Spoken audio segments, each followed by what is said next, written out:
It's quite the fairy tale you got going on here. From top flight model in Moscow to rubbing shoulders with the elite. What was the nature of your relationship with Oleg Filenkov? You entered his hotel at 1:37 p.m. Did you notice anything suspicious? Like what?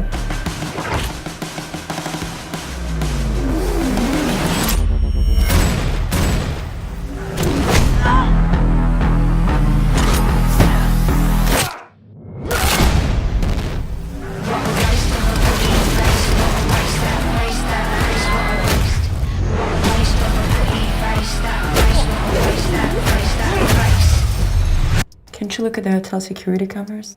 Tapes were raised. Looks like we're dealing with pros.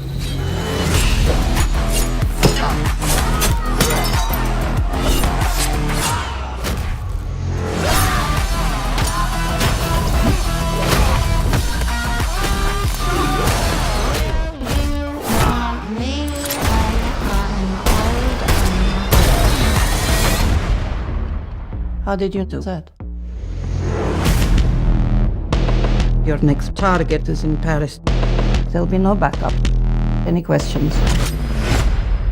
Which room? What do you want most in the world?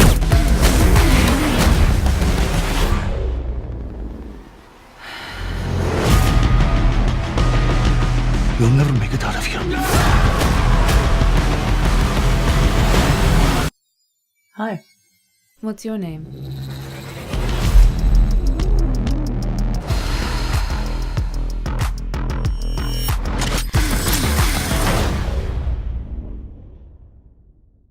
Hey guys, Handicap Kid here. We're again with the second video of the day. I normally don't like to do too many videos in one day, but this is going to be the last one of the day.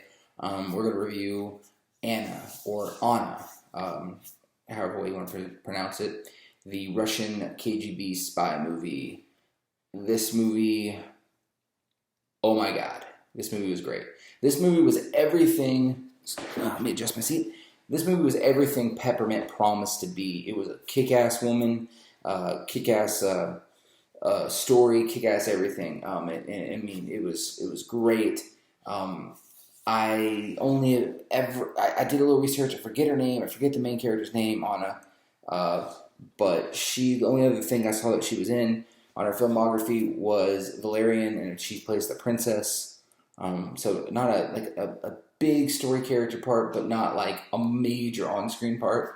It's the only thing that popped up on her filmography when I searched. She's probably been in some small indie films, but she was amazing. She did great.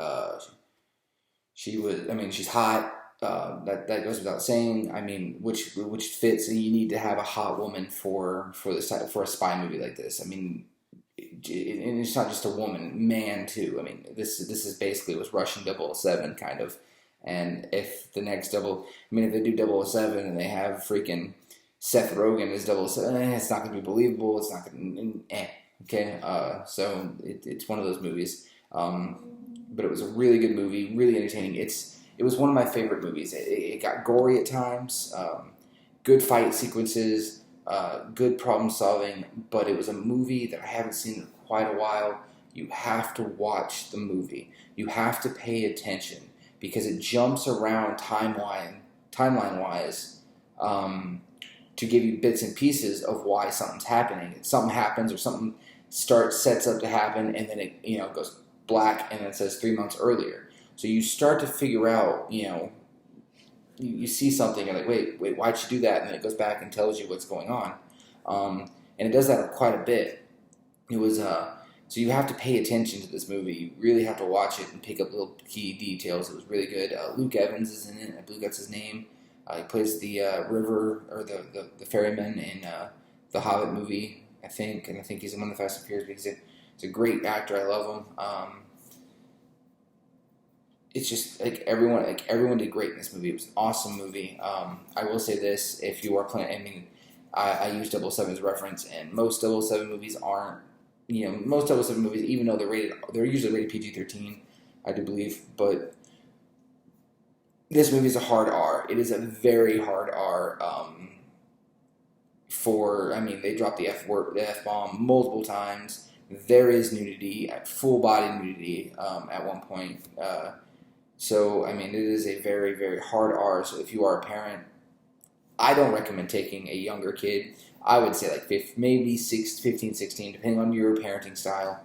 I'm not going to tell you what to do, but it is definitely a movie that if you hear your teenagers saying that they're going to see it with their friends, depending on who you are, you might want to watch it yourself. It is up there on the list, but it was a great movie. I highly recommend it.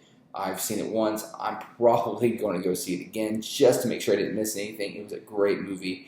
Like I said, this movie was everything Peppermint wasn't. Peppermint wasn't a great movie. It's, in my opinion, Peppermint horrible. The concept was cool, but they ill performed, horribly executed. They could have gotten a better actress. Not that Jennifer Garner's not a good actress, but she's just, if you're going to do a soccer mom going badass in like 5 years to take out a branch of the cartel by herself, you need someone who's already perceived as a badass. And that's what they did in this movie is they take a girl who's pretty much just a drug junkie in Russia, and they take her and, in like 2 years, mold her into the KGB. So it's a bit more serious than soccer mom going underground. But mold her into the KGB agent that she needs to do all this badass stuff. However, because the girl who plays Anna in this is so not that well known, it kind of works because people can believe it. She hasn't done most parts and most roles like 13 Going on 30 or these little like mom roles and a lot of things. She's on track to be in, like Scarlett Johansson and stuff, doing mostly action roles and stuff. But like I said, highly recommended. Definitely go see. All right, guys. Again, this is Handicapped Kid. All right, hit that like and subscribe button. I'll catch you guys next time.